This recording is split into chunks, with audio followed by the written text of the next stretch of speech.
I'll always remember my mother used to say, God's delay is not denial. Look at all these years later. It has come full circle.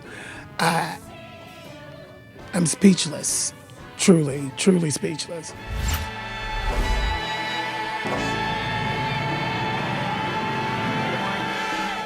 Hello, I'm Richard Ridge for Broadway World. Billy Porter and Marisha Wallace are stepping into the roles of the Emcee and Sally Bowles in the new production of Cabaret at the Kit Kat Club.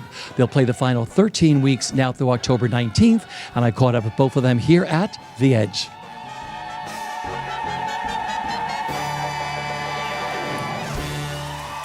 Oh my gosh, I'm so excited because it's been such a long time coming.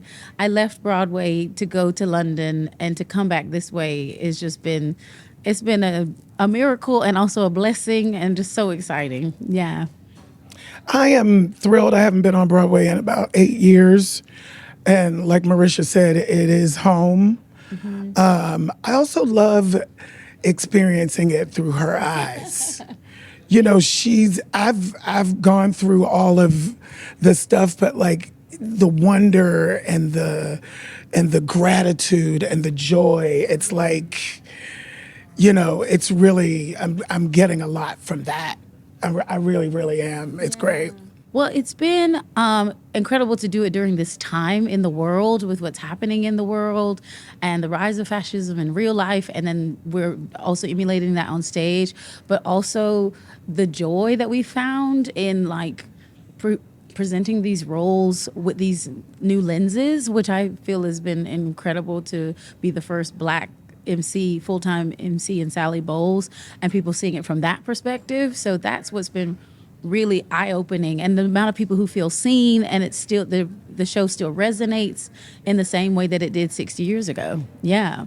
Well, you know, I have had a dream of doing this role since I could remember, and I even tried to be seen for that last revival back in the 90s, and I was told, no, that's not the story we're telling.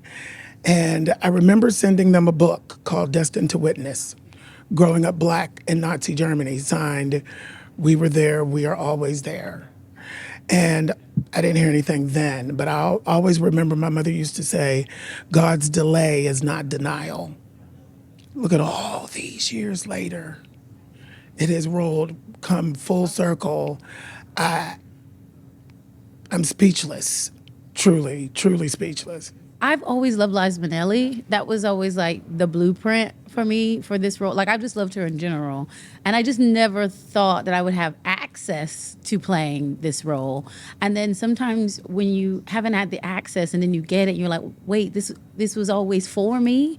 And that's what's been so eye-opening, and been like, wait, this was always for me, but I just didn't have access to it. And now that I have access to it, and just to be able to be a fully 4D woman, like I have rage, I have anger, I'm happy, I'm sad, I'm funny, I'm vulnerable, like to be able to stretch my muscles as an actor in this part, and you sing, and you do, and you're dancing.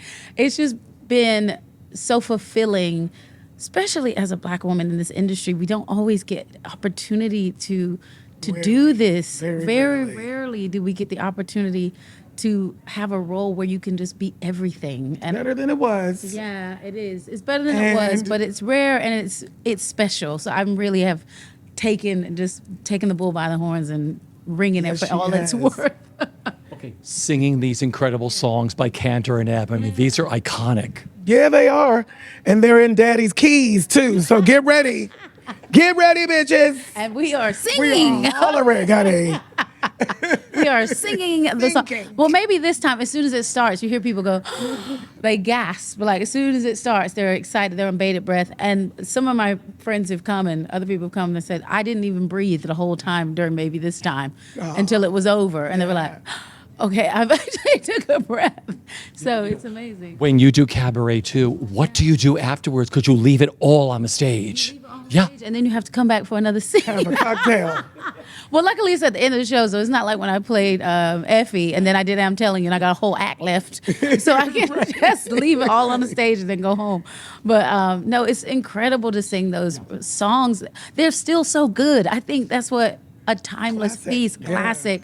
They're still so good. They still resonate. They still hit. They're hits. Like, and they're part of the zeitgeist of our culture. And people don't even know where those songs came from, which has been eye-opening to me. Some people didn't even know how they fit in the show It's been because they're their crazy. own. They're their own entity. The Yeah. songs. It's been crazy to me Yeah. that like most of the audiences coming to see this show do not know what they're coming to see. No. I was like, oh well, I guess I'm a musical theater queen because it never occurred to me that you don't know what Cabaret is. Yeah. Or like you haven't seen a production of it. There's a lots of people who haven't seen somewhere. a full production of it. But isn't it great that you're introducing this to a whole new generation? Like this, yeah. The kids on TikTok are like, this is like their personality is Cabaret. So I love it. I love it. Kit Kat Club. Yes. That's what the kids are They these love the days. makeup. They love the styling of it. The The aesthetic. non-binaryism. Yeah, they love it. It's for them as well. I'm looking forward to interacting with real people and people who want to share the love, want to share love. I'm interested in. I'm looking forward to that. I'm so happy to be back so my family can come see me and my friends, and then also to spread the message of this show in this time period. America and Broadway needs this show now more than ever, and they need to see our interpretation of it as well. I think it's really important for historical reasons, but then also just for personal reasons. People come out changed after they've seen this show, and I think it's time. It's time for change. Yeah.